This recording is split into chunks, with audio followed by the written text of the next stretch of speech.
Recognized for 3 minutes. Thank you, Mr. Speaker. I rise in strong support of the 2019 John McCain Defense Authorization Bill. First, I would like to extend my congratulations to Chairman Thornberry and Ranking Member Smith for their steady bipartisan leadership as this bill was crafted, the 58th consecutive year in a row that Congress has produced an NDAA, a testament to their superb legislating and the constructive dialogue that results from following regular order. I also want to salute the hard work of my colleague Rob Whitman at the helm of the Sea Power Subcommittee, and also our professional staff, Phil McNaughton, Dave Sinicki, and Bruce Johnson, for their talent, expertise, and follow-through for all our members. Our subcommittee mark accelerates the timeline towards achieving a Navy fleet of 355 ships, the size needed to meet global requirements according to the Navy's 2016 Force Structure Assessment.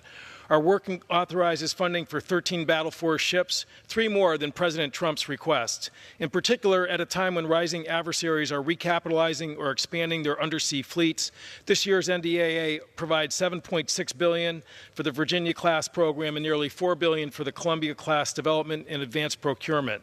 The bill authorizes 2 Virginia-class attack submarines in 2019 and requires the next Block 5 Virginia contract currently under negotiation to include priced options for additional third submarines in years 2022 and 23.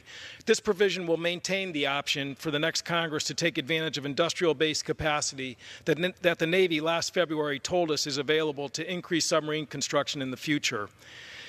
Tragically, 2017 was a very difficult year for the U.S. Navy. Our country lost 17 sailors in the fatal collisions involving the USS Fitzgerald and the USS John McCain. This bill directs the Navy to assess the checks and balances in its chain of command so operational demands are appropriately balanced with ship training, certification, and maintenance. It limits to 10 years the period in which ships may be forward deployed and requires that ship readiness inspections be conducted on a no-notice basis with results made available for the public to see. These changes are critical. We owe it to our sailors, and we can't afford to have our naval assets out of commission with so much at stake as competitors seek to counter time-honored norms such as the right to transit international waters freely.